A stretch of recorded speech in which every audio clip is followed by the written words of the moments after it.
রাজ্য সরকারের সাথে এবার সংঘাতের পথে হাঁটতে চলেছে বেঙ্গল রাইস মিল অ্যাসোসিয়েশন। ধান ভাঙার সরকারি বরাদ্দ বৃদ্ধি না হলে সরকারের সাথে চুক্তি করবেন না মিল মালিকেরা। ফলে রেশনিক ব্যবস্থা বিপর্যস্ত হওয়ার সম্ভাবনা। সহায়ক মূল্যে চাষিরা ধান বিক্রি করতে না পারলে ফোরেদের দাপট বৃদ্ধির আশঙ্কাও রয়েছে। মালদার একটি বেসরকারি হোটেলে মালদা ও দুই দিনাজপুরের রাইস মিল অ্যাসোসিয়েশনের সদস্যদের সাথে বৈঠক করেন রাজ্য নেতৃত্ব। বৈঠক শেষে রাজ্য সরকারের সাথে চুক্তি নবীকরণ করা হবে না বলে হুঁশিয়ারি দেন সংগঠনের নেতৃত্ব। সংগঠনের তরফে জানানো হয়েছে, প্রতি কুইন্টাল ধান ভাঙাতে তাদের খরচ হয় 100 টাকার ওপরে, অথচ তারা পান মাত্র 30 টাকা, যার মধ্যে কেন্দ্র সরকার দেয় 20 টাকা, রাজ্য সরকার দেয় 10 টাকা। দীর্ঘদিন ধরে এই সংগঠন রাজ্য সরকারের কাছে দাবি জানিয়ে আসছেন 10 টাকার পরিবর্তে 50 টাকা বরাদ্দ করা হোক ধান ভাঙার জন্য, কিন্তু সরকার সেই দাবি মানেনি। তাই এবারে সরকারি বরাদ্দ বৃদ্ধি না হলে ধান কেনা বা ভাঙানোর সাথে যুক্ত হবেন না মিল মালিকেরা। নারায়ণপুর 2 বিঘা জমিতে ধান লাগিয়েছি, সরকারের কাছে যদি না বিক্রি করতে পারি তাহলে তো সেরকম আর দামটাই পাবো না। মনে করো দালালের কাছে বিক্রি করতে হবে, তো সেরকমভাবে তো লোনটা আর করতে পারবো না, অসুবিধার মুখে পড়তে হবে। কেন? লোনটা যদি শোধ না করতে পারলি তাহলে তো নিজেরই অসুবিধা। আপনার নাম? সন্তোষ চৌধুরী। যদি পূরণ না হয় তাহলে আপনাদের স্ট্যান্ড? অলরেডি 9 দফা দাবি আছে, আপনাদেরকে আমরা দিয়ে দিয়েছি। সেই দাবিগুলোর উপর বেশ করে লড়াই করছি। বিশেষ করে ওটিআর, আমাদের বানি milling, inter district movement, government FRK policy দিয়েছি আপনাকে 9টা দাবি। সেই 9টা দাবির উপরই আমাদের বেশ আছে, সেগুলো না মানলে আমরা কিন্তু এগ্রিমেন্ট করবো না। বলছি মূলত যে টাকা বৃদ্ধি, কুইন্টাল প্রতি যে টাকা আপনাদেরকে দেওয়া হয়, যেটা নিয়ে আপনারা বলছিলেন, কত টাকা করে আপনার দেওয়া হয় এবং কত টাকা আপনাদের ডিমান্ড? 20 টাকা সেন্ট্রাল গভর্নমেন্ট দেয়, স্টেক হোল্ডার থেকে দেওয়া হয় 10 টাকা। এখন আমাদের যেটা হচ্ছে 20 টাকা, যেটা সেন্ট্রাল গভর্নমেন্টটা আমরা যাবো না। আমাদের ন্যূনতম দাবি হচ্ছে 60 টাকা হচ্ছে স্টেক হোল্ডার থেকে দিতে হবে, 60 রুপিস। এই দাবি না মানলে কী করবে? আমরা একই কথা, এগ্রিমেন্ট করবো না, চুক্তিই করবো না সরকারের সাথে। যে সহায়ক মূল্যে ধান নিয়ে চাল ভাঙানোর যে চুক্তিটাই করবো না। এর তো একটা এফেক্ট আছে। দেখুন, এফেক্ট আমাদের ইন্ডাস্ট্রি, আমাদেরকে বাঁচতে হবে। বাকি এফেক্ট যেটা পিডিএস সরকার বুঝবেন। আমরা আমাদের ইন্ডাস্ট্রি বাঁচার লড়াই করবো। পরবর্তী ক্ষেত্রে যেটা আছে সেটা তো সরকার চিন্তাভাবনা করবেন। আমাদের দাবি দাবা মেনে নিলে নিশ্চয়ই, আমরা এতদিন পড়ে এসেছি, সহায়ক মূল্যে ধান নিয়ে আমরা চুক্তি চাল ভেঙেছি, আবার রেডি হয়ে যাবো। বলছি কতদিন ধরে এই দাবি দাওয়া আপনারা রাখছেন? দাবি দাওয়া তো আমাদের বহুদিন ধরেই চলছে, 22 সাল থেকে লড়াই শুরু হয়েছে। তো আমাদেরকে শুধু মৌখিক আশ্বাস দেওয়া হয়েছিল, আপনারা কাজ করুন, হয়ে যাবে, আপনার দাবি মেনে নেওয়া হবে। তা আজকে আর আমাদের মৌখিক আশ্বাস হয় না, আমাদের বলেছে আগে দাবি পূরণ করুন, তারপর আমরা কাজে নামবো। সরকার সহানুভূতিশীল নয় কেন আপনাদের? কি আর মনে হয়? মুখ্যমন্ত্রী, মাননীয় মুখ্যমন্ত্রী তো সহানুভূতিশীল আছেন। ফুড দপ্তর হয়তো তার পলিসি নিয়ে কি চিন্তা ভাবনা করেছেন সেটা ওদের আছে, কিন্তু আমরা তো বরাবর ফুড দপ্তরের খাদ্যমন্ত্রী, ফুড সেক্রেটারি মিটিং করেছি। তো ওনারা কী চিন্তাভাবনা নিয়েছেন, কিন্তু আমি যেটুকু শুনেছি, আমাদের বেঙ্গল অ্যাক্টিং প্রেসিডেন্ট গিয়েছেন, মাননীয় মুখ্যমন্ত্রী কিন্তু সরাসরি কিন্তু নির্দেশ দিয়েছেন এই বিষয়ে সিদ্ধান্ত নেওয়ার জন্য খাদ্য দপ্তর। যে আপনারা যদি এগ্রিমেন্টে না যান তাহলে কি রেশন ব্যবস্থার উপর কী প্রভাব পড়বে? রেশনের অনেক প্রসিডিওর আছে, সেগুলো আমরা জানি না। রেশন হয়তো সেফসাই থেকেও দিতে পারে সরকার, সেটা তাদের সিদ্ধান্ত পলিসি। তারপরে আমরা যেটা বলি, আমরা যদি সহায়ক মূল্যে ধান যদি আমরা না নিই, তাতে যা এবছর ক্রপও ভালো আছে, এখনও পর্যন্ত স্প্রিংগুলোর ক্রপ ভালো আছে, তাদের ডিস্ট্রেস সেল হতে পারে। তার মধ্যে ফোরের রাজ বেড়ে যাবে, ফোরের রাজ বেড়ে যাবে। সহায়ক মূল্যের নিচে ধান চাষিকে বিক্রি করতে হবে, চাষিরা ডিপ্রাইভড হবে। আপনার নাম? সঞ্জীব মজুমদার, আমি president Birbhum district rice mill association. মূল বিষয় হচ্ছে যে আমরা যারা সরকারের সঙ্গে, বিশেষ করে খাদ্য দপ্তরের সঙ্গে রাইস মিলাররা সহায়ক মূল্যে ধান নিয়ে সেই ধানের যে রেজাল্টেন্ট রাইস, সেই রাইস আমরা যথাসময়ে সরকারের ঘরে পৌঁছে দিয়ে সরকারের যে 10 কোটি মানুষকে রেশন ব্যবস্থা, সেই ব্যবস্থাকে সচল রাখার লক্ষ্যে আমরা এতদিন যাবৎ কাজ করে আসছি। কোনো করোনা, কোভিড, ঝড় ঝঞ্ঝাট সব কিছুকে উপেক্ষা করে আমরা কিন্তু এই কাজটা করে আসছি।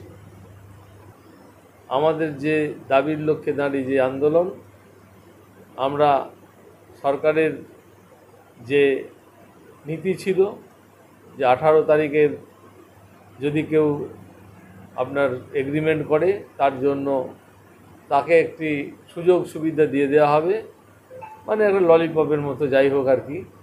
সেটা দেখানো হয়েছিল, সেই সুযোগ আমরা নিইনি। আগামী আবার 5 তারিখ একটি সুযোগ দেওয়া হয়েছে, 5 অক্টোবর। সেই সুযোগ আমরা কোনো অবস্থাতেই নেব না এবং আমরা এগ্রিমেন্ট করব না। 19 তারিখ দেওয়া হয়েছিল 19 অক্টোবর, সেটাকে আবার ব্যতি করে 20 তারিখ করা হয়েছে। আমরা সেই জায়গাতেও যাব না। আমাদের বক্তব্য খুব পরিষ্কার। আমাদের দাবিগুলো সুনির্দিষ্টভাবে যদি খাদ্য দপ্তর সঠিকভাবে নির্ণয় না করে আমাদেরকে এগ্রিমেন্ট করতে বলেন, তাহলে আমরা এবছর সরকারের ধান নেওয়ার পক্ষে কোনো রাজ্যের কোনো রাইস মিলার কোনো এগ্রিমেন্টে পদক্ষেপ নেবে না। বলছি যে আপনাদের দাবিগুলো আমাদের দাবি প্রথমত হচ্ছে যে সরকার, কেন্দ্রীয় সরকার 2000 কেন, ফ্রম ভেরি ইনসেপশন তারা 20 টাকা করে আমাদের মিলিং চার্জ দেয়, আর তাদেরকে আমাদের 68 কেজি রেশিওতে চাল দিতে হয়। যে চালটা আমাদের হয় মাত্র 64 কেজি। সেই জায়গায় দাঁড়িয়ে এই দাবি আমাদের কেন্দ্রীয় সরকারের কাছে রয়েছে বহুদিন যাবৎ। রাজ্য সরকারের কাছে আমাদের যে দাবি, সেই দাবি 2016 সালে আমাদেরকে 10 টাকা মিলিং চার্জ স্টেট এক্সচেকার থেকে দেওয়া হয়েছিল। তাহলে 20 টাকা আর 10 টাকা 30 টাকা আমরা মিলিং চার্জের জন্য পাই।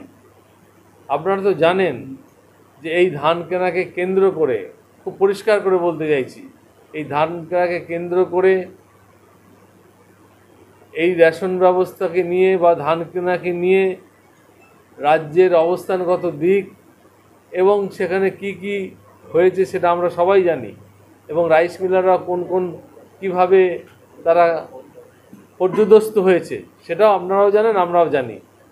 তো আমরা চাইছি যে সঠিকভাবে আমরা রাইস মিলারদেররা কাজ করব, সঠিকভাবে ধান নেব, সঠিকভাবে চাল দেব, সঠিকভাবে মিলিং চার্জ আমাদের দিতে হবে। আমাদের দাবি হচ্ছে এই মুহূর্তে মিলিং চার্জ আমরা যে 10 টাকা আর 20 টাকা পাই 30 টাকা করে, সেই 10 টাকা 20 টাকা 30 টাকায় আমাদের মিলিং চার্জ দিলে চলবে না। আমাদের সরকারের কাছে দাবি হচ্ছে স্টেট এক্সচেকার থেকে 50 টাকা করে মিলিং চার্জ এক্ষুনি বাড়াতে হবে।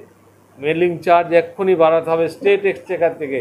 রাজ্য সরকারের কাছ থেকে 50 টাকা আমাদের এখনই মিলিং চার্জ দিতে হবে, 50 টাকা করে বাড়িয়ে। তার কারণ গভর্নমেন্ট বলেছিলেন যে পাশাপাশি জেলা নেবারিং কোনো স্টেট কি এরকম দিচ্ছে। আমি আপনাদের কাছে বলতে চাই অন ক্যামেরা যে ঝাড়খণ্ড তারা অলরেডি 60 টাকা করে স্টেট এক্সচেকার থেকে দিয়েছে। আসাম তারা 50 টাকা স্টেট এক্সচেকার করে তারা মিলিং চার্জ বাড়িয়েছে। আজকে ছত্তিশগড় 120 টাকা করে বাড়িয়েছে।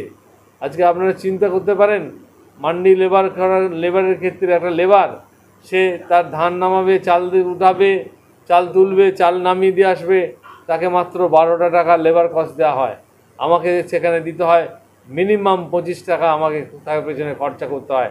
একবার আপনি যদি, আমরা বলেছি যে আপনারা মার্কেটিংয়ের দাম, এগ্রি মার্কেটিংয়ে দিয়ে কেন টেন্ডার করছেন না লেবারদের? টেন্ডার করুন, টেন্ডারে ফ্লোট করে দেখুন লেবার চার্জ কত আসে। এই যে আপনাদেরকে 30 টাকা দেওয়া হয়, তার বিনিময়ে কতটা চাল আপনাদেরকে ভাঙাতে হয়? 1 কুইন্টাল চাল ধান ভাঙালে তবেই আমি 30 টাকা পাই। 20 টাকা সেন্ট্রাল গভর্নমেন্ট, 10 টাকা, এবং সেখানে আমার 1 কুইন্টাল ধান বানতে খরচা হয় 130 টাকা। শুনুন, এগ্রিমেন্ট না হলে সমস্যা কিছু না। ধান তো গভর্নমেন্টের ধান কেনার সময় নির্ধারণ করেছেন 2 নভেম্বর। 2 নভেম্বর থেকে ধান কেনার চিন্তাভাবনা নিয়েছেন। যদি এখন থেকে আমাদের ব্যাংক গ্যারান্টিগুলোকে নিশ্চিত করে এগ্রিমেন্টটা যদি নিশ্চিত করতে না পারে, তাহলে 20 অক্টোবরের মধ্যে এই কাজ যদি সুসম্পন্ন না হয়, 2 নভেম্বরে গিয়ে এই ধান কিনতে গিয়ে সরকার মুখ থুবড়ে পড়বে, খাদ্য দপ্তর, এবং চাষিদের ক্ষতি হবে। সর্বোপরি চাষিরা ডিস্ট্রেস সেল করতে বাধ্য হবে, চাষিরা ডিস্ট্রেস সেল করতে বাধ্য হবে। মূল্য যদি না বাড়ে সেক্ষেত্রে আপনাদের স্ট্যান্ড কি? আমরা করবো না এগ্রিমেন্ট। আমাদের যদি মিলিং চার্জ, ট্রান্সপোর্টেশন এগুলো যদি সঠিকভাবে না করে দেন, স্পেসিফিকেশন যেটা যেটা আমাদের দাবি আছে যদি সঠিকভাবে আমরা এগ্রিমেন্টে যাব না। তাতে যদি আমাদের রাইস মিলগুলোকে কাছ থেকে ট্রেড লাইসেন্স তারা উইথড্র করে নেবে, আমরা চাবি তালা দিয়ে ওনাদের ঘরে চাবি দিয়ে চলে আসবো, কোনো অসুবিধা নেই আমাদের।